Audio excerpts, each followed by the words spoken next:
Assalamualaikum warahmatullahi wabarakatuh. Salam Pramuka. Hello, good morning. Introduce, my name is Putri Ayu Maulida. I am an representative from SMP Darul Mu'alamah. Will rely on COVID-19 health protocol information. Informasi tentang virus corona yang begitu berlimpah bisa jadi malah membingungkan.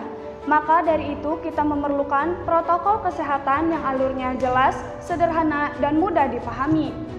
Siapa yang berpotensi terpapar virus corona? Orang yang memiliki riwayat perjalanan 14 hari yang lalu ke negara dengan transmisi lokal COVID-19.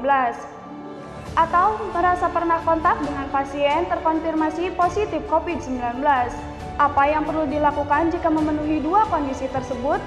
Bila Anda merasa sehat, maka dianjurkan untuk karantina diri di rumah selama 14 hari sambil memonitor kondisi tubuh. Bila Anda merasa tidak sehat atau timbul gejala, segera lapor ke petugas kesehatan atau hubungi hotline center corona untuk mendapatkan rujukan ke fasilitas layanan kesehatan. Gejala apa yang perlu diperhatikan? Demam melebihi 38 derajat Celcius, batuk atau pilek, sakit tenggorokan, sesak atau gangguan pernapasan. Apakah harus datang langsung ke fasilitas layanan kesehatan? Bila gejalanya ringan, utamakan hubungi hotline center corona atau rumah sakit rujukan terdekat. Untuk mendapatkan informasi mengenai langkah selanjutnya, sambil mencari informasi, ini yang perlu dilakukan. Tetap hindari keluar rumah, istirahat yang cukup, banyak minum air putih, dan makan makanan bergizi. Mempraktekkan kebiasaan bersih seperti cuci tangan dan membersihkan area-area yang tersentuh permukaan tangan. Menggunakan masker agar percikan dari batuk atau bersin tidak mengenai orang lain, bahkan di dalam rumah sekalipun. Kapan harus mencari bantuan medis tambahan? Bila gejala yang dirasakan cukup parah, misalnya sesak napas berat atau apabila Anda berada di dalam klasifikasi kelompok rentan karena berusia lebih dari 60 tahun, memiliki penyakit kronis seperti diabetes, hipertensi, gangguan imun, ada riwayat sakit pernapasan, dan lainnya. Apa yang perlu dilakukan jika gejala terus berlanjut dan harus datang ke fasilitas layanan kesehatan?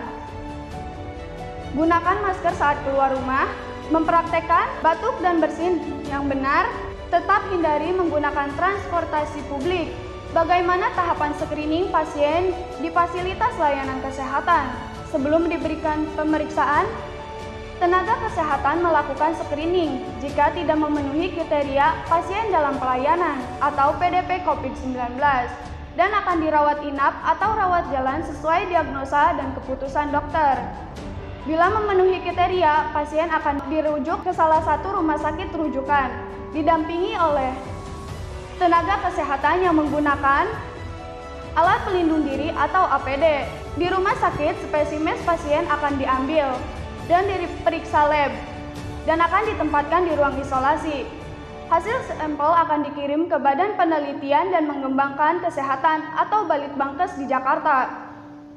Hasil pemeriksaan akan keluar dalam 24 jam. Jika hasilnya negatif, maka pasien akan dirawat sesuai penyebab penyakitnya.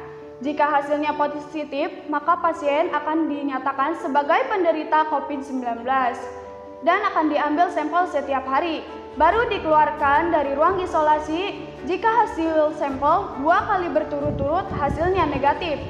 Itulah informasi dan protokol kesehatan yang harus dilakukan oleh masyarakat. Sakit akibat COVID-19 dapat disembuhkan. Lebih baik kita mencegah dan tidak menularkan kepada mereka yang lebih rentan. Finally, maybe that all I can say. I want you to forgive me if make a mistake in my speak. Thank you very much. Wabillahi taufiq wal hidayah. Wassalamualaikum warahmatullahi wabarakatuh. Salam Pramuka.